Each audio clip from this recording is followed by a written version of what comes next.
সম্মানিত দিনী মুসলমান ভাইরা, আজকে আলোচনা করব 2 নম্বর সূরা সূরাতুল বাকারার 41 থেকে 43 নম্বর আয়াত পর্যন্ত। এই থেকে আমরা আলোচনা করব আল্লাহ রাব্বুল আলামিন উভয়কে আমল করার মতো তৌফিক দিয়ে দেন। মহাগ্রন্থ আল কুরআনুল কারীম 2 নম্বর সূরা সূরাতুল বাকারার 41 নম্বর আয়াতে আল্লাহ তাআলা বলেন, ওয়া আমিনু বিমা أنزلت مصدقا لما معكم ولا تكونوا أول كافر به ولا تشتروا بآياتي ثمنا قليلا। আল্লাহ রাব্বুল আলামিন বলেছেন, ওয়া আমিনু বিমা আনজালতু মুসাদ্দিকান লিমা মাআকুম, আর আমি যা নাজিল করেছি তোমরা তাতে ঈমান আনো। মুসাদ্দিকান লিমা, এটা তোমাদের কাছে যা আছে তার সত্যতা প্রমাণকারী। ওয়ালা তাকুনু আউওয়ালা কাফিরিন বিহি, আর তোমরা প্রথমেই অস্বীকারী হয় না। ওয়ালা তাশতারু বিআয়াতি সামানান কালিলা, আর আমার আয়াতকে তোমরা অল্প মূল্যে বিক্রয় করো না। ওয়া ইয়্যায়া ফাত্তাকুন, তোমরা কেবল আমাকে ভয় করো। আমার আয়াতকে সামান্য মূল্যে বিক্রি করো না। সামানান কালিলা, অল্প মূল্যে বিক্রি করো না। এটার মানে হইল এটা, যখন ইহুদিরা এবং কাফেরদের ভিতরে সংঘর্ষ ছিল, তাদের ভিতরে একটা গ্যাঞ্জাম সৃষ্টি হয়েছে, একে অপরকে দেখতে পারতো না। তখন ইহুদিরা বলতো যে আমাদের ভিতর এমন একজন লোক আসবে, আমরা তাওরাতে পড়েছি, তাওরাতে জেনেছি, এমন একজন লোক আসবে পাওয়ারফুল লোক। ইহুদিরা কাফেরদেরকে বলতেছে, আমরা ইহুদিরা তার অনুসারী হব, তার সাথে দলবদ্ধ হব, তার সাথে দলের যোগ দিয়ে আমরা পাওয়ারফুল হব, ক্ষমতাবান হব। তখন আমরা তোমাদেরকে কাফেরদেরকে নিচ্ছিন্ন করে দেবে, ধ্বংস করে দেবে। ওয়ালা তাকুনু আউওয়ালা কাফিরিন বিহি, এবং ওরা সবই জানতো। জানার পরে ইহুদিরা অস্বীকার শুরু করলো, মানতে রাজি হইল না। ওয়ালা তাশতারু বিআয়াতি সামানান কালিলা, আর তোমরা জেনে শুনে আমার আয়াতকে অল্প মূল্যে বিক্রি করো। এই কথাটা যখন বলে, ইহুদিরা কাফেরদেরকে হুমকি দামকি দিয়েছিল, আমরা অমুক লোক আসবে। তখন মুহাম্মদ সাল্লাল্লাহু আলাইহি ওয়াসাল্লাম মদিনায় যান না।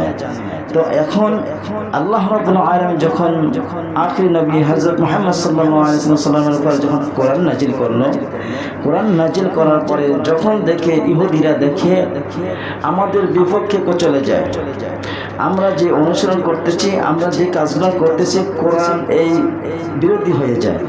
তখন তারা এই মুহাম্মদ সাল্লাল্লাহু আলাইহি ওয়াসাল্লামকে মানতে অস্বীকার করেন। এই জন্য আল্লাহ তাআলা বলেছেন, তোমরা সত্যকে গোপন করো না, জেনে শুনে আমার আয়াতকে অল্প মূল্যে বিক্রি করেও না। এই জন্য আল্লাহ রাব্বুল আলামিন 2 নম্বর সূরা সূরাতুল বাকারার 89 নম্বর আয়াতে আল্লাহ তাআলা বলেন, ওয়ালাম্মা জাআহুম কিতাবুম মিন ইনদিল্লাহি মুসাদ্দিকুন লিমা মা'আহুম ওয়া কানু মিন ক্বাবলু ইস্তাফতিহুনা على الذين كفروا فلما جاءهم ما عرفوا كفروا به فلعنة الله على الكافرين ওয়ালাম্মা জাআহুম কিতাবুম মিন ইনদিল্লাহি মুসাদ্দিকুল লিমা মাআহুম, যখন ইহুদি এবং কাফেরদের সামনে আল্লাহ তাআলা মহাগ্রন্থ আল কোরআনুল কারীম আল্লাহ তাআলা নবীকে উপহার দিয়েছিলেন, নবীর উপর নাজিল করেছিলেন, যখন এই সত্যতা তাদের সামনে নিয়ে আসলো, তাদের সাথে যা আছে আল্লাহর পক্ষ থেকে তা সত্যায়নকারী কিতাব, ওদের কাছে যা আছে এটা সত্যায়ন করার জন্য আল্লাহ তাআলা একটা সত্য কোরআন পাঠিয়ে দিয়েছেন।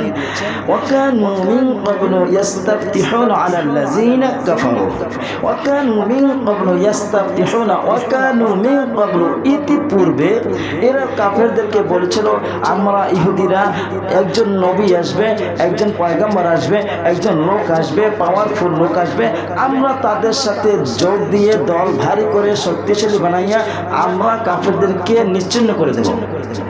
যখনই ওয়ালাম্মা জাআহুম কিতাব মিন ইনদিল্লাহ, আল্লাহর পক্ষ থেকে যখন কোরআন আসলো, তখন এই ইহুদিরা এইগুলা কি করলো? অস্বীকার করতে শুরু করলো। ফালাম্মা জাআহুম মা আরাফু কাফারু বিহি, সুতরাং যখন তাদের নিকট এলো তারা জানতো যে এই কোরআনটা আমরা যে নবীর কথা বলেছিলাম, যে নবী আসলে আমরা তাদের সাথে যোগদান করব এই কথা বলছিলাম, যখনই কোরআন আসলো সত্যায়ন একটা কিতাব নিয়ে আসলো, তখন তারা এটা অস্বীকার করতে শুরু করলো। এখন আল্লাহ তাআলা ওয়ালা তাকুনু আউয়াল কাফিরিন বিহি, তোমরা এই গুনাহ জানা সত্ত্বেও তোমরা গোপন করে এই প্রথমেই তোমরা অস্বীকারীর অন্তর্ভুক্ত হয়ো না, তোমরা প্রথমে অস্বীকারী হয়ো না। ফালাম্মা জাআহুম মা আরাফু কাফারু বিহি, তখন তারা অস্বীকার করলো। ফালা'নাতুল্লাহি আলাল কাফিরিন, অর্থাৎ কাফেরদের উপর আল্লাহ তাআলার লানত। কারণ আল্লাহ তাআলা সবাইকে কম বেশি জ্ঞান আল্লাহ তাআলা সবাইকে দিয়েছেন, কেউ জ্ঞানটা কাজে লাগায়, কেউ জ্ঞানটা কাজে লাগানোর চেষ্টা করে না। কিছু কিছু লোক আছে যে আল্লাহ তাআলা মেধা দিয়েছে, এই মেধাটা আল্লাহর কাজে বা এই মেধা দিয়ে এটা ভালো কিছু করার চেষ্টা করে, মেধাকে আরো শক্তিশালী বানানোর চেষ্টা করে। আর কিছু কিছু লোক আছে তারা মেধাকে নিয়ে ঘাটাঘাটি করে না, মেধা যেভাবে দিয়েছে সেভাবে থাকে, তারা লেখাপড়া করতেছে না, জ্ঞান অর্জন করতেছে না, জ্ঞানকে আরো বাড়ানোর জন্য চেষ্টা করতেছে না। এই সমস্ত লোকই হয় আল্লাহ তাআলার বিরোধী লোক, তখন আল্লাহ তাআলার সাথে নাফরমানি শুরু করে দেয়, আর এই সমস্ত লোকদের উপরে আল্লাহ তাআলার লানত। এখন আল্লাহ তাআলা আপনাকে আমাকে যে জ্ঞান দিয়েছেন, সত্য যতটুকু জানি, কোরআন যতটুকু জানি ততটুকু মানুষের কাছে প্রচার করব, মানুষকে জানাবো, মানুষের কাছে আহ্বান করব, মানুষকে আল্লাহর পথে ডাকবো। সত্য কিছু জেনে গোপন করার চেষ্টা করব না। যদি গোপন করা হয় তার কি হবে? আবু দাউদের বর্ণনা 3658 নম্বর হাদিস, আবু দাউদের বর্ণনা 3658 নম্বর হাদিস। عن أبي هريرة رضي الله تعالى عنه من سئل عن علم فتكفكته ألجمه الله بلجام من النار يوم القيامة। হযরত আবু হুরায়রা রাদিয়াল্লাহু তাআলা আনহু হাদিসটি বর্ণনা করেন, নবী করিম সাল্লাল্লাহু আলাইহি সাল্লামকে জিজ্ঞাসা হলেন, যদি তোমরা, নবী করিম সাল্লাল্লাহু আলাইহি সাল্লাম বলেছেন যে ব্যক্তি সত্য জানে আর তার কাছে যদি জিজ্ঞাসা করা হয়, সে সত্যকে যদি গোপন করে, সত্যটা লুকাইয়া রাখে, সত্য প্রকাশ করতে না চায়, আল্লাহ রাব্বুল আলামিন কিয়ামতের দিবসে তার লাগাম লাগাই দেবে। তার কি লাগাম? ঘোড়ার লাগাম লাগানো হয়, এই লাগামটা লাগাই দেওয়া হবে, এটা হয় তার শাস্তি। যেহেতু গোপন করছে, সত্য কথা জেনে শুনে মানুষের কাছে বলে না, হতে পারে ভয়তে, হতে পারে লজ্জায়, হতে পারে কোনো কারণে। এই কথা যেগুলান আল্লাহ তাআলা কোরআনে বলেছে হুবহু এইগুলান মানুষের কাছে প্রচার করতে হবে, এই দায়িত্বটা আপনার আমার সবার।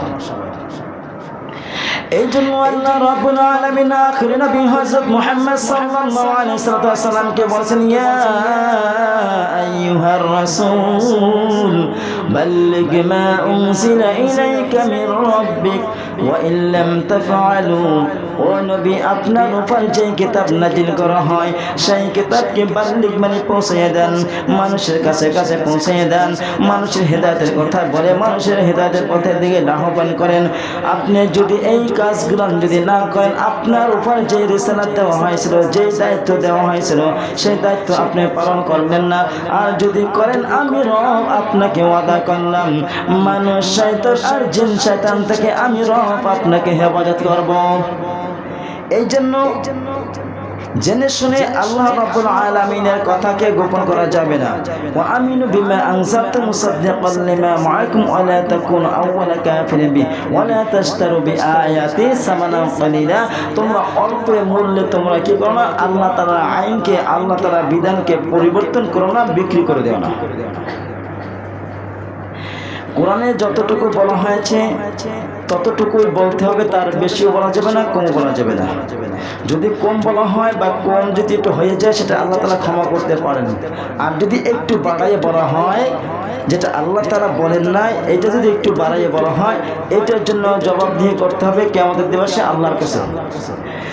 এই জন্য আল্লাহ রাব্বুল আলামিন বলেছেন সত্য গোপন করো না।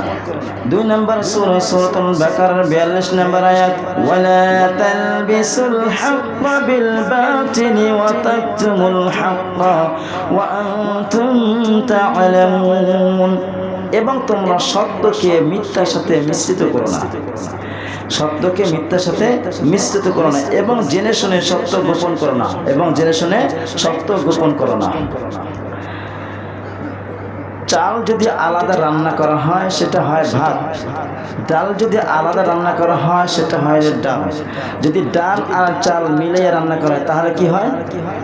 আহারে বলে না কেন? তাহলে ডালের স্থানে ডাল রাখলে ডালই থাকবে, চালের স্থানে চাল রাখলে চাল থাকবে। যদি একটা আর একটার ভিতরে মিলন হয় তার নাম হয়ে যাবে খিচুড়ি। ঠিক সত্যকে সত্য জায়গা রাখতে হবে, মিথ্যাকে মিথ্যার জায়গা রাখতে হবে, সত্য যেটা সেটা প্রকাশ করতে হবে, মিথ্যা যেটা সেটা গোপন রাখতে হবে, সেটা বলা যাবে না। আল্লাহ যেটা বলেন না সেটা আল্লাহর নাম দিয়ে মিথ্যা কথা বলা শরিয়া সম্বোধন করেন না। এই জন্য বলেছেন ওয়ালা তালবিসুল হাক্কা বিল বাতিল বিল হাক্কি, সত্য বিল বাতিল, মিথ্যাকে মিশ্রিত করো না। ওয়া তাকতুমুল হাক্কা ওয়া আনতুম তা'লামুন, এবং তোমরা জেনে শুনে সত্যকে গোপন করো না। সত্য যেটা সেটা বলতে হবে। কোন কোন জায়গা আছে সত্য কথা বলতে গেলে একটু চাপ সৃষ্টি হয়, একটু উপর থেকে চাপ আসে।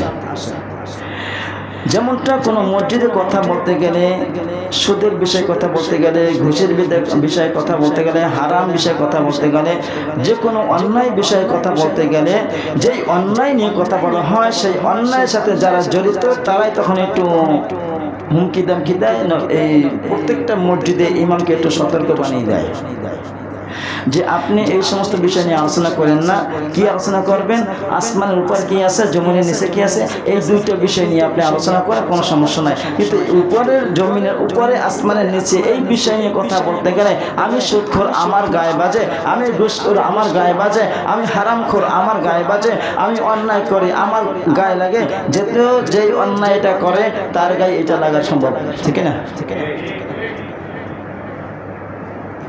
এই জন্য আল্লাহ তাআলা বলেন লিইউহিক্কাল হাক্কা ওয়া ইউবতিলাল বাতিলা ওয়ালাউ কারিহাল মুজরিমুন, নবী হে সত্যকে সত্য বলুন, মিথ্যাকে মিথ্যা বলুন। কাফেররা, মুজরিম, অপরাধীরা যাই কিছু মনে করেছে না কেন, আপনি কি যায় আসে না। এই জন্য সত্য কথা বলতে হবে। এইটার নাম হইল ইসলাম, এটার নাম হচ্ছে আইন।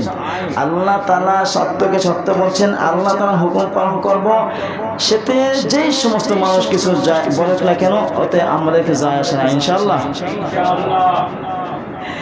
এখন আল্লাহ রাব্বুল আলামিন কাফেরদের কিছু বৈশিষ্ট্য দিয়েছেন, মুনাফিক ইহুদিদের কিছু বৈশিষ্ট্য দিয়ে দিয়েছেন। আল্লাহ রাব্বুল আলামিন সূরা আলে ইমরানের 71 নম্বর আয়াতে কিছু কথা বলছেন, ইয়া আহলাল কিতাবি লিমা তালবিসুনাল হাক্কা বিল বাতিলি ওয়া তাকতুমুল হাক্কা ওয়া আনতুম তা'লামুন। কিতাবীরা কেন তোমরা সত্যকে মিথ্যার সঙ্গে মিশ্রিত করতেছ?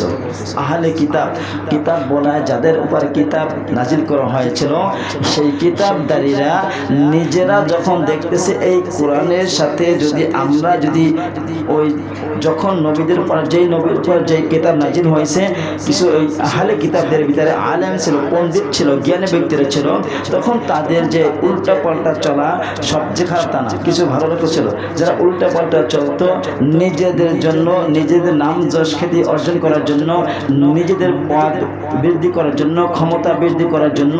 তখন তারা কি করতো? এই কথাগুলো মন গড়া কথা, কিছু কিছু কথা এই আহলে কিতাবরা এই তাদের কিতাবের ভিতরে ঢুকাই দিত। এই জন্য আল্লাহ তাআলা বলেন, ইয়া আহলাল কিতাবি লিমা তালবিসুনাল হাক্কা বিল বাতিল, তোমরা সত্যকে মিথ্যার সাথে মিশ্রিত করো না। জেনে শুনে সত্যকে মিথ্যার সাথে কেন মিশ্রিত করেছো? ওয়া তাকতুমুল হাক্কা ওয়া আনতুম তা'লামুন, আর জেনে বুঝে সত্যকে গোপন করেছো। এটা ওই তখনকার কথা যখন নবী করিম সাল্লাল্লাহু আলাইহি ওয়াসাল্লামের আগমনের পূর্বে তারা ইহুদিরা, খ্রিস্টানেরা যে বাইবেল, তাওরাত এগুলো পড়েছিল, এইগুলো পড়ার পরে যে জ্ঞানগুলো অর্জন করেছিল যে আখির নবী আসবে, সত্য নবী আসবে, তার উপর একটা কোরআন নাজিল, কিতাব নাজিল হবে, মানুষদেরকে আহ্বান করবে, বিভিন্ন রকমের তাদের কৌশল কৌশল দেখে আল্লাহর পথে নিয়ে আসবে। এই কথাগুলো জানার পরে মুহাম্মদ সাল্লাল্লাহু আলাইহি ওয়াসাল্লাম সবাই স্বীকার করছিলেন না অস্বীকার করছিলেন? কিছু কিছু লোক অস্বীকার করছেন না? প্রথমে কিছু লোক অস্বীকার করছে, তারপরে আল্লাহ নবী সাল্লাল্লাহু আলাইহি ওয়াসাল্লাম যখন কোরআন দিয়ে মানুষকে আহ্বান করেছিল, যারা প্রথমে অস্বীকার করেছিল তারা পরবর্তীতে আস্তে আস্তে যখন তাদের ভিতরে কোরআনের ইলম, আল্লাহ তাআলার রহমত, আল্লাহ তাআলার হিদায়াত তাদের ভিতরে আসলো, তখন তারা ইসলামের ছায়াতলে আসলো। কিন্তু কিছু কিছু লোক ওরা আগেও নবীকে অস্বীকার করেছিল, পরেও নবীকে অস্বীকার করেছিল, আর এই কাফের অবস্থায় অনেকে মারা গিয়েছিল। এই জন্য আল্লাহ তাআলা বলেছে, আহলে কিতাবদের ভিতরে যারা তোমরা জ্ঞান আছে, তারা পরেও তোমরা সত্যকে কেন মিথ্যাকে মিশ্রিত করেছো? আল্লাহ তাআলা ওই সমস্ত লোকদের উপরে লাআন দিয়েছেন যারা নিজেদের হাত দ্বারা কোরআন কিতাব লেখে। আল্লাহ রাব্বুল আলামিন বলেন, ফাওয়াইলুল লিল্লাযীনা ইয়াকতুবুনাল কিতাবা বিআইদিহিম সুম্মা ইয়াকুলুনা হাযা মিন ইনদিল্লাহি লিয়াশতারু বিহি সামানান ক্বালীলা ফাওয়াইলুল লাহুম মিম্মা কাতাবাত আইদিহিম ওয়া ওয়াইলুল লাহুম মিম্মা ইয়াকসিবুন। ফাওয়াইলুল লিল্লাযীনা ইয়াকতুবুনাল কিতাবা বিআইদিহিম, সুতরাং ধ্বংস তাদের জন্য যারা নিজ হাতে কিতাব লেখে, যারা নিজ হাতে কিতাব লেখে। এখন আল্লাহ রাব্বুল আলামিন বহু নবী রাসূল পাঠাইছেন, 104খানা কিতাব আমরা পাই।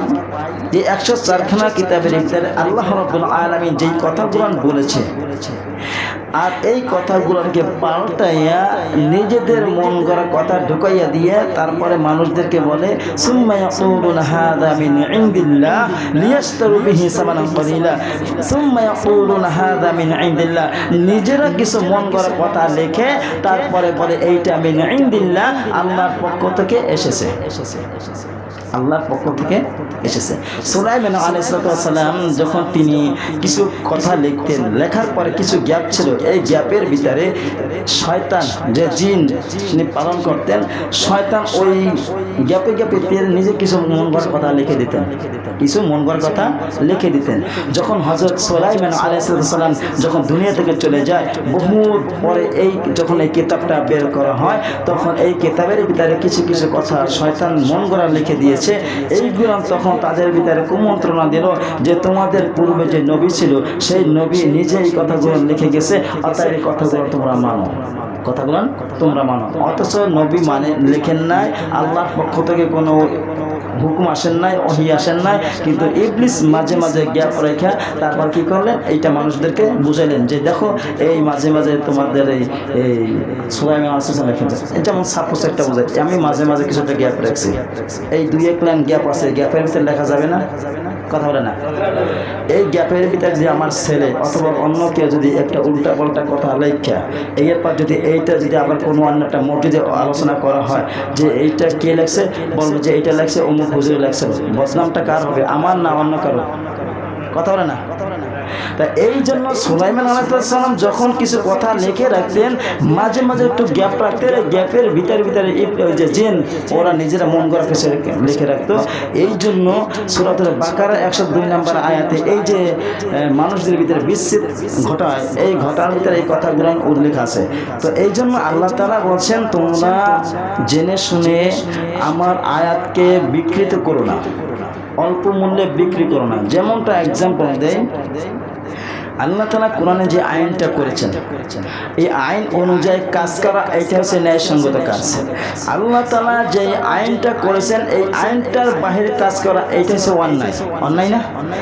এখন আল্লাহ তাআলা কিছু কিছু কথা বলছেন, যদি কোনো চোর চুরি করে তার হাত কেটে দাও। আমাদের এই রাষ্ট্রে এই নিয়মটা নাই, আছে নাই? তাহলে আমরা কি কোরআনের আইনটা মানতে পারতেছি? এখানে একটু ভুল কাজ করতেছি।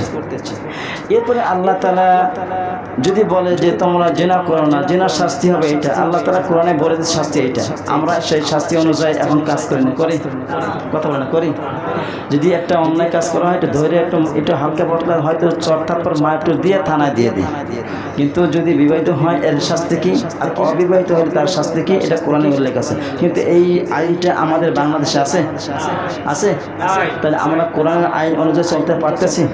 তাহলে এইখানে সত্যটাকে গোপন করতে পারতেছি? গোপন হইতেছে না? কথা বলে না, বুঝেন? আল্লাহ তাআলা বলেছে চোরের হাত কেটে দাও। বহুত চোর আছে, কোটি কোটি টাকা কলরে খোসা নিয়ে যায়, কিন্তু ওদের ধরা পড়লেও কিছু হয় না, আউট করে দেয়। আর এই সমস্ত লোক যে কোটি কোটি টাকা যে মাইরে খাওয়ার পরে যে পুলিশ আসে, ওরা একটা বান্ডিল ধরাই দিলে তো চোখ বুঝে অন্ধের মধ্যে চলে যায়, সামনে দেখে পুলিশ দেখি না, ঠিক না? কথা বলে না? এই জন্য আল্লাহ তাআলা বলছে, যারা কিতাবকে পরিবর্তন করে, আমি যে আইন দিয়েছি সেই আইনটাকে বাতিল করে ঘুরাই ফিরাইয়া অন্যটা আইন বানাইয়া তারা যে কাজ করে, এইটার নাম হলো আয়াতকে অল্প মূল্যে বিক্রি করে দেওয়া হয়, ঠিক না? একটা সমাজে বিচার বসছে, এই বিচারটা হবে এক রকমের, এক দৃষ্টিতে একরকম হবে, এই আইন অনুযায়ী বিচার হবে। কিন্তু কিছু পাওয়ার পরে এটা ঘুরে যায় না? কিছু লোক আছে যে বিনা অপরাধে জেল খাটতেছে, আছেন এরকম লোক? আবার কিছু লোক আছে যে অন্যায় অত্যাচার কইরা বুক ফুলাইয়া মাঠে ঘাটে হাঁটে, আছেন এরকমের লোক? কিসের গরম? টাকার গরম। কিসের গরম? টাকার গরম, ক্ষমতার গরম। একে চিরদিন থাকবে। সুম্মা ইয়াকুলুনা হাযা মিন ইনদিল্লাহ, এরা বলে যে আল্লাহ তাআলা এইগুলো বলেছে, অথচ আল্লাহ তাআলা বলেন না, আল্লাহর নামে মিথ্যা কথা বলে চালাই দিচ্ছে।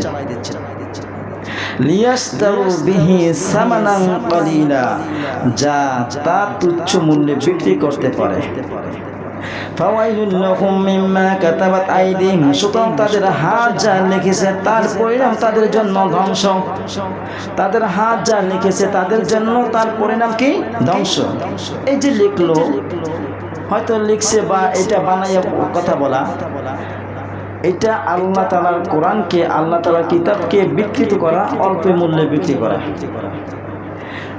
ওয়াইলুল লাহুম মিম্মা ইয়াকসিবুন, আর তারা যা উপার্জন করছে তাদের জন্য এটা ধ্বংস। এই থেকে তারা যা উপার্জন করেছে এর জন্য তাদের কি? ধ্বংস। এই জন্য আপনি মূল্যকে, কোরআনকে যদি একটু উল্টাই পাল্টায় কাজ করতে চান, আল্লাহর আইনকে যদি একটু উল্টাই পাল্টায় কাজ করতে চান, এই আইন উল্টাই কাজ করা, এটার নাম হইল আল্লাহর আয়াতকে অল্প মূল্যে বিক্রি করা।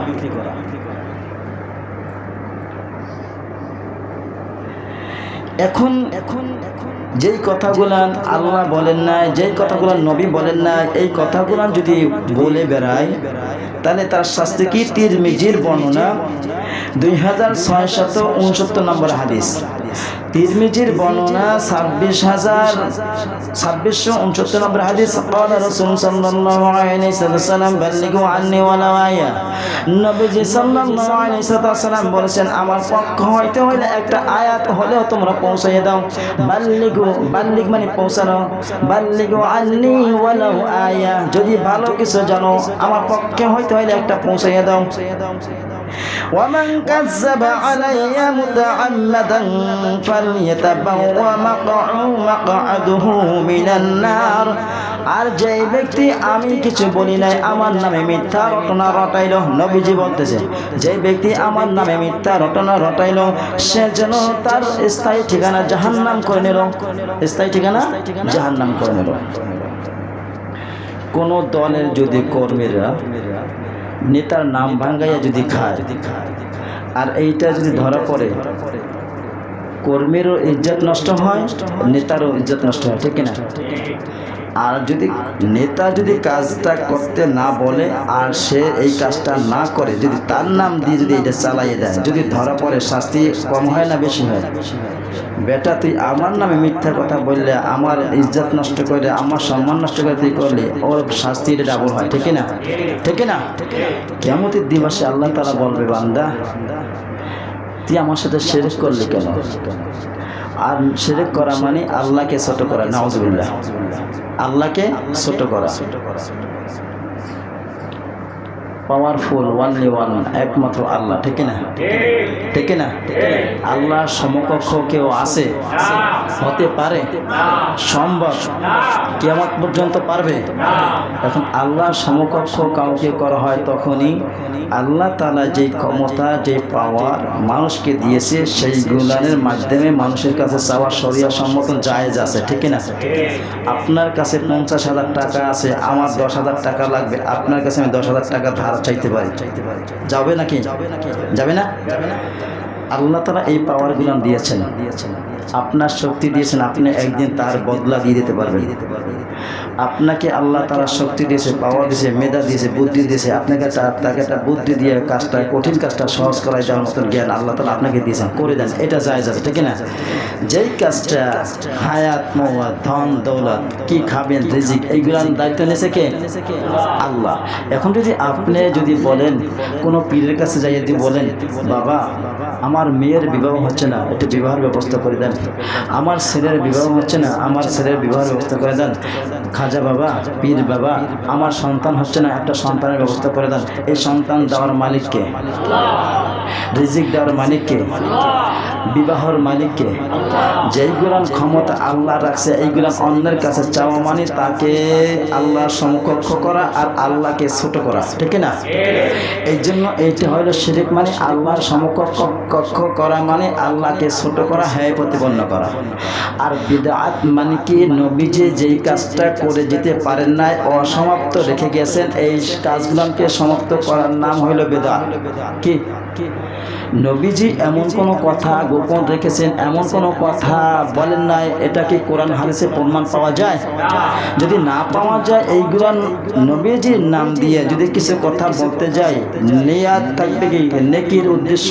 আসলে নবীজি বলেন না, এই কথাগুলো বলে যদি আমরা আমল করি নেকির উদ্দেশ্যে, এইটা হবে বিদআত। এটা কি? বিদআত। বিদআত কাকে বলে? দুইটা জিনিস আমরা বুঝি না, না বোঝার কারণে বুঝাই চিল্লাচিল্লি করি। ওই কথা আছে না, বুঝে কম চিল্লাই বেশি, এরকম অবস্থা। তাহলে কথাটা হচ্ছে এরকম না, বেদাত হচ্ছে এইটা, নিয়াত করে থাকবে এইটা যদি করি, নামাজের ভিতরে যদি একটা জিনিস বাড়াইয়ে ফেলাই, নবীজি করেন নাই, নবীজি শিক্ষাও দেন নাই, এইটা যদি মনে করি যদি আমরা এইটা বাড়াইয়া যদি করতে যাই তাহলে নেকি বেশি হবে, এটার নাম কি? বেদাত। এটার নাম কি? বেদাত। নবীজি এমন একটা কোন নেকের কাজ বলে যান নাই আর এই কাজটা বাকি ছিল, এমন কোন রেয়াত পাওয়া যায়? তাহলে আমরা কিছু কিছু মনে করি যে এই কাজটা করলে নেকি হবে, এই কাজটা করলে অনেক ফজিলত, গুরুত্বপূর্ণ বিষয়। আসলে এইগুলা না বুঝে আমরা বিভিন্ন রকমের তোহমাত করে থাকি, বিভিন্ন রকমের আমরা মানুষে জ্ঞানজাম সৃষ্টি করে থাকি। আর এই জ্ঞানজামটা বেশি হয় মসজিদের ভিতরে, হয় বেশি। মোনাজাত না ধরলে একদল খুশি হয় আর একদল অসন্তুষ্ট হয়, আর মোনাজাত ধরলে একদল সন্তুষ্ট হয় আর একদল অসন্তুষ্ট হয়। আসলে এরকম। এই জন্য এইগুলো আমাদেরকে বাদ দিতে হবে, এই সমস্ত জিনিস থেকে আমাদেরকে আল্লাহ তাআলা বাঁচাই রাখুক। তাই আল্লাহ তাআলা বলছে ওই সমস্ত লোকদের জন্য দুর্ভোগ, ধ্বংস, ওই সমস্ত লোকদের হাত ধ্বংস, ওই সমস্ত লোকদের উপার্জনের কারণে ধ্বংস, কারা যারা কিতাবকে অল্প মূল্যে বিক্রি করে, কিতাবের ভিতরে আমার নাম, আল্লাহর নাম দিয়ে চালাইয়া দেয়, এবং এর দ্বারা যারা উপকৃত হবে, এর দ্বারা যারা অর্থ উপার্জন করবো, উভয়দেরকে লানত আল্লাহ তাআলা। এই জন্য সম্মানিত মুসলমান ভাইরা আল্লাহ তাআলা বলছেন তোমরা জেনে শুনে আমার আয়াতকে অস্বীকার করো না, আমার আয়াতকে তুচ্ছ মূল্য মনে করো না, আমার আয়াতকে অল্প মূল্যে বিক্রি করে দেও না। আল্লাহ রাব্বুল আলামিন এরপরে বলছেন যাকাত। এরপর কি বলছেন? সূরাতুল বাকারা 43 নম্বর আয়াতে সালাত এবং যাকাত এবং রুকুর কথা বলা হয়েছে। আল্লাহ তাআলা বলছেন ওয়া আকিমুস সালাতা ওয়া আতুজ যাকাত ওয়ারকাউ মা'আর রাকিঈন। ওয়া আকিমুস সালাত, সালাত কায়েম করো, ওয়া আতুজ যাকাত এবং যাকাত দাও, ওয়ারকাউ মা'আর রাকিঈন, রুকুকারীদের সাথে রুকু করো, রুকুকারীদের সাথে রুকু করো। এখন এই রুকু বলতে আমরা কি বুঝি? সাধারণত নামাজে যখন রুকুতে যাই এই রুকুর এইটাই বোঝা যায়, ঠিক না? রুকু মানে কি? নত হওয়া। রুকু মানে কি? নত হওয়া। যখন মারিয়াম আলাইহিস সালামকে আল্লাহ তাআলা বলেন মারিয়াম তুমিও রুকুকারীদের সাথে রুকু করো, রুকুকারীদের সাথে রুকু করো, তার মানে কি শুধু এই জামাতে যাইয়া যখন নামাজ পড়ে এইখানে নয়। মাথা নত মানে কি আল্লাহ তাআলার কাছে সমস্ত কাজে মাথা নত করতে হবে, যাতে কোনো কাজে আল্লাহ তাআলার সামনে শিরক না হয়। এই জন্য মাথা নত করতে হবে, আল্লাহ তাআলার কাছে আত্মসমর্পণ করতে হবে, আল্লাহ তাআলার সাথে সামনে সবসময় স্যালেন্ডারের মতো থাকতে হবে। আসামি চোর ওরা কি এরকম ম্যাজিস্ট্রেট বা জজ এদের সামনে কি এরকম দাঁড়াই থাকে না? চোরের মতো নিসবত মাথা দিয়ে থাকে, কথা বলে না? আমাদের মালিকের সামনে আমরা ঠিক আসামি হইয়া মনে হাসি খুশি থাকা সম্ভব না? সম্ভব? নামাজে যখন দাঁড়াই আমরা আসামি, আমরা কি মালিকের সামনে হাজিরা দিতে আসছি। যারা মামলা খাইছেন প্রতি মাসে মাসে একটা হাজিরা দিতে হয় না? এক মাস বা 2 মাস পরে দিতে হয় না কিনা? যদি 2 মাস 3 মাস গ্যাপ যায় তখন ওয়ারেন্ট আসে, আপনি গ্রেফতারের ওয়ারেন্ট আসে না? কথা বলে না?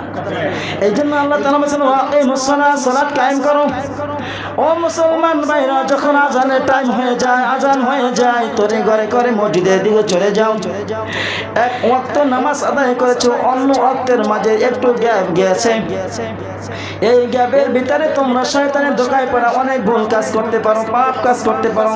ও বান্দা, ওই নামাজের সময় আমার কাছে ক্ষমা চাইছো, ক্ষমা করে দিলাম, মাফ করে দিলাম। শয়তানে তোমাকে ধোঁকায় ফেলাইয়া বোকায় বানাইয়া তোমাকে গুনার কাজ করাইলো। ও বান্দা, জোহরের সময় করছো, আসরের সময় হাজিরা দাও, আসরের সময় এসে বলো আয় রব ওই জোহরের সময় থেকে এই পর্যন্ত আল্লাহ গুনার কাজ করেছি, আল্লাহ তুমি আমাদেরকে মাফ করে দাও। আল্লাহুম্মা ইন্নী যালামতু নাফসি যুলমান কাসীরা। আল্লাহ, আমরা নামাজের ভিতরে বলি আল্লাহ নফসের উপর জুলুম করেছি, অন্যায় করেছি, আয় রব আমাদেরকে ক্ষমা করে দাও। বলি কিনা? বলি দোয়া মাসুরে পড়ি না, আল্লাহুম্মা ইন্নী যালামতু নাফসি যুলমান কাসীরা। অনেক অন্যায় অত্যাচার করেছি। আর আমাদের আব্বাজান আম্মাজান দোয়া করছেন না, রব্বানা যালামনা আনফুসানা ওয়া ইল্লাম তাগফির লানা ওয়া তারহামনা লানাকুনান্না মিনাল খাসিরিন। বলছিল আল্লাহ ক্ষমা করে দিয়েছিলেন না? মিস্টার ইবলিস কি ক্ষমা করেছিল? এই জন্য অন্যায় করব, আল্লাহ ক্ষমা করে দেবেন ইনশাআল্লাহ। এখন বুখারীর বর্ণনা 527 নম্বর হাদিসে একটা সুন্দর একটা ঘটনা আছে। আন আব্দুল্লাহ ইবনে মাসউদ রাদিয়াল্লাহু তাআলা আনহু قال سألت النبي صلى الله عليه وسلم أي العمل أحب إلى الله। নবীজির কাছে এই সাহাবী জিজ্ঞাসা করলো যে ইয়া রাসূলুল্লাহ, আল্লাহর কাছে কোন আমলটা অধিক প্রিয়? আল্লাহর কাছে কোন আমলটা অধিক প্রিয়? আল্লাহ রাসূল সাল্লাল্লাহু আলাইহি ওয়াসাল্লাম ক্বালা সালাতু আলা ওয়াক্তিহা, ক্বালা সালাতু আলা ওয়াক্তিহা। ওয়াক্ত মতন ওয়াক্ত হইছে নামাজ পড়া যাও, ওয়াক্ত হইলে নামাজ পড়া যায়। ওয়াক্ত যদি না আসে নামাজ পড়বে কখন? অর্থাৎ ওয়াক্ত শুরু হয়েছে তখন নামাজ পড়াটা আল্লাহর কাছে অধিক পছন্দনীয়। فقال ثم أي অতঃপর আবার জিজ্ঞাসা করা হলো, قال ثم এরপর কি নবী? এরপরে কি? নবীজি সাল্লাল্লাহু আলাইহি ওয়াসাল্লাম ثم بر الوالدين, আল্লাহর কাছে আরেকটা পছন্দ হইল মা বাবার সাথে সৎ ব্যবহার করা। قال ثم أي অতঃপর আবার জিজ্ঞাসা করা হলো, ইয়া রাসূলুল্লাহ এরপরে কি? নবী করিম সাল্লাল্লাহু আলাইহি ওয়াসাল্লাম বলেন, قال الجهاد في سبيل الله, আল্লাহর রাস্তায় জিহাদ করা, আল্লাহর সাথে আল্লাহর পথে জিহাদ করা, আল্লাহর পথে জিহাদ করা। এই তিনটা জিনিসের কথা জিজ্ঞাসা করা হয়েছে। এরপর সাহাবী বলছে, আমি যদি নবীজির কাছে আরও কিছু জিজ্ঞাসা করতাম, নবীজি হয়তো আমাকে আরও কিছু বলতে পারছেন। তবে আমরা পাইলাম কি, একটা হচ্ছে আল্লাহর কাছে অধিক প্রিয় হয়েছে সালাত ও প্রতিহা, যে সময় হয়েছে, ওয়াক্ত হয়েছে, সাথে সাথে আউয়াল ওয়াক্তে নামাজ পড়া। এরপর বলছে মা বাবার সাথে সৎ ব্যবহার করা, ভালো ব্যবহার করা। এরপর হয়েছে জিহাদ করা, আল্লাহর পথে জিহাদ করা, আল্লাহর পথে জিহাদ করা, রাষ্ট্র বাঁচানোর জন্য, ইসলামকে টিকানোর জন্য, আল্লাহর নবীর দলকে টিকানোর জন্য, নবীর আদর্শ টিকানোর জন্য, আল্লাহর রাস্তায় আল্লাহ সন্তুষ্টর জন্য, দিন কায়েম করার জন্য জিহাদ করা। এটা হচ্ছে আল্লাহর কাছে অধিক পছন্দনীয়। এখন কোন আমল আল্লাহর পাপ কাজ থেকে ফিরাইয়ে দেয়? সূরাতুল আনকাবুতের ৪৫ নম্বর আয়াত আল্লাহ তাআলা বলেন, উতলু মা উহিয়া ইলাইকা মিনাল কিতাব ওয়া আকিমিস সালাতা ইন্নাস সালাতা তানহা আনিল ফাহশাই ওয়াল মুনকার ওয়া লাযিকরুল্লাহি আকবার আল্লাহু ইয়ালামু মা তাসনাউন। উতলু মা উহিয়া ইলাইকা মিনাল কিতাব, নবী হে, আপনার উপর যা অবতীর্ণ হয়েছে, নাযিল করা হয়েছে তা তেলাওয়াত করুন। ওয়া আকিমিস সালাত, এবং সালাত কায়েম করুন। ইন্নাস সালাতা তানহা আনিল ফাহশাই ওয়াল মুনকার, ও নবী, নামাজ আদায় করলে, সালাত কায়েম করলে কি হবে? এই সালাত আপনাকে পাপাচার থেকে, অশ্লীল কথাবার্তা থেকে, অশ্লীল কাজ থেকে ফিরাইয়া রাখবে। ওয়ালা যিকরুল্লাহি আকবার, আল্লাহকে মনে রাখা, আল্লাহকে স্মরণ করা, আল্লাহর কথা মনে রাখা, স্মরণ করা, জিকির করা, এটা হলো উত্তম জিকির, বড় জিকির। আল্লাহু ইয়ালামু মা তাসনাউন, এবং তোমরা যা কিছু করো না কেন আল্লাহ তা সব কিছু জানেন, সব কিছু জানেন। এখন এই যাকাত কারা কারা পাবে সংক্ষেপে বলে যাই। ইন্নামাস সাদাকাতু লিল ফুকারা, এক নম্বর ফকির, এক নম্বর কারা? ফকির। ওয়াল মাসাকিন, দুই নম্বরে মিসকিন। ওয়াল আমিলিনা, তিন নম্বর হলো সদকা আদায়কারী, যারা সদকা, রাষ্ট্রীয়ভাবে একটা ছিল কাঠামো থাকবে যে রাষ্ট্রীয়ভাবে এরা রাষ্ট্র দায়িত্ব নেবে, কার কতটুকু যাকাত হয়েছে এটা সরকারে নেবে, আর এই সরকার নেওয়ার মাধ্যমে যারা কাজ করবে এরা এই যাকাত থেকে খেতে পারবে। ওয়াল মুআল্লাফাতি কুলুবুহুম, এবং যাদের মন জয় করা দরকার তাদের মন জয় করার জন্য এইগুলো ব্যয় করতে পারবে। ওয়াফির রিকাব, এবং ঋণগ্রস্ত যারা আছে তাদের জন্য। ওয়াল গারিমিনা, এবং যারা দাস মুক্তির জন্য এগুলো করা যাবে। ওয়াফি সাবিলিল্লাহ, এবং আল্লাহর রাস্তায় এগুলো খরচ করা যাবে। ওয়াবিনিস সাবিল, এবং মিসকিনদের জন্য এগুলো দান করা যাবে। 8টা ক্ষেত্রে যাকাত প্রদান করা যাবে, এর বাইরে কিছু করা যাবে না। আসলে সময় কম, বেশি বলার সুযোগ নাই। আমরা চাই আল্লাহ রাব্বুল আলামিন আমাদেরকে সুস্থ রেখে, ভালো রেখে, অন্তপক্ষে কোরআনকে বুঝে শুনে আমল করার আমাদের তৌফিক দান করুন। কোরআন শুদ্ধ করে পড়তে পারি 100-এর ভিতরে 95 জন লোকে পারি না, এটা শিওর। এটা কি শিওর? আমি কতটুকু পারি আমি নিজে জানি না, কথা বলে না। একটা স্টুডেন্ট পরীক্ষা দিয়ে আইসা বলতে পারবে ও ফেল করবে না পাস করবে, কথা বলে না, পারবে না। রেজাল্টের অপেক্ষা করা লাগবে না, ও কি লাগছে ভালো করে জানে, যে 100-এর ভিতরে 30 মার্ক দিতে পারছে কিনা সেটাও ভালো করে জানে। তারপরে কি ঘোষণায় থাকে যে কখন রেজাল্ট দেবে তখন। আর যে রেজাল্ট খারাপ করবে ও বোঝে যে রেজাল্ট খারাপ করবে, যদি বাসায় থাকি তাই উত্তম মাধ্যম চলবে, রেজাল্টের আগে কোনো না কোনো আত্মীয় স্বজনের বাড়িতে যাই ওঠে, আসে না এরকম, কথা বলে না। এই জন্য আমরা কতটুকু কোরআন পড়তে পারি সেটা আপনি আমি ভালো করে জানি না, কিন্তু কতজন আছে যে কোরআন শুদ্ধভাবে পড়ার জন্য চেষ্টা করতেছি। এত লোক থাকি, এত লোক, সবাই, আমি তো মনে করি যে আলহামদুলিল্লাহ সবাই কোরআন 100-এ পড়তে পারে, এই জন্য আমাদের কাছে কেউ আসে না। মাঝে মাঝে 2-1 আসে, হয়তো শয়তানের ধোঁকা দিয়ে বোকা বানিয়ে কোরআন শিক্ষা দিতে পারে না, এখন শয়তানের ধোঁকা থেকে বাচ্চা আল্লাহ হেদায়েত দিয়েছে, এখন মাঝে মাঝে 2-1 আসে কোরআন শিক্ষা করার জন্য। এইটা মনে হয় না, কোরআন শিক্ষা করার জন্য একটা সময় বের করেন, এখানে হোক যেখানে পারেন সেখানে কোরআনটা শিক্ষা করেন। অন্তপক্ষে 5টা সূরা সুন্দরভাবে পড়েন। যখন মুয়াজ্জিন থাকে না মসজিদে, একামতটা যা দেয় আল্লাহ, ওই একামত ওই কোরআন হাদিস যতটুকু পড়ছে ওই অনুযায়ী শুদ্ধ হয় না। কাদা কামাতিস সালাত, কাদা কামাতিস সালাত, কাদা কামাতিস সালাত, কথা বলে না। এরপরে হাইয়ালাল ফালার জায়গায় হাইয়ালাল ফালা কয়, হাইয়ালার ফালা, বলে না, বলে না, একামতে শুদ্ধ হয়। আমরাও কি করবো, যা চালাই দেন, সমস্যা নাই, একামতের লোক নাই, ঠিক না? নিয়ম হয়েছে একামত শুদ্ধভাবে দিতে না পারলে যে নামাজ পড়াবে সে একামত দেবে, সে নামাজ পড়াবে। জানি কথাটা, যে নামাজ পড়াবে সে শুদ্ধভাবে একামত দেবে, সেই নামাজ পড়াবে, ঠিক না? আমরা প্রতিদিন 5টা ওয়াক্তে নামাজের আজান শুনি, আর আজানটা শুদ্ধ করে শুনতে পারি না। 5 ওয়াক্তে নামাজে 5 বার একামত দেয়, দৈনিক 10 বার, কয়বার? 10 বার। তারপরে এই আজানটা একামতটা সুন্দর করে দিতে পারি না। কাদে কামত সালা, হাইয়ারা সালা, তো মাখরাজ তো শুদ্ধ হয় না। লা তিনের একটা লা ইলাহা ইল্লাল্লাহ, মানে দার্সে চালাইয়ে দেয়। আল্লাহ তাআলা তুমি আমাদের সবাইকে জুমার সময়, খুতবার সময় দোয়া কবুল হয়। তোমার নবী, আমাদের নবী বলেছেন, আল্লাহ এই সময় দোয়া করতেছি, আমরা যারা শুদ্ধভাবে কোরআন পড়তেছি না তাদেরকে সবাইকে পড়ার মতো তৌফিক দান করে দাও। আল্লাহ এই কোরআন পড়ে বুঝে বুঝে আমল করতে পারি, আর এই কোরআনের মাধ্যমে আমাদের হেদায়েত আসুক এই কামনা করি। আল্লাহ তুমি আমাদের সবাইকে হেদায়েত দিয়ে দাও। আমিন। ওয়া আখির দাওয়ানা আলহামদুলিল্লাহি রাব্বিল আলামিন। আসসালামু আলাইকুম ওয়া রাহমাতুল্লাহ।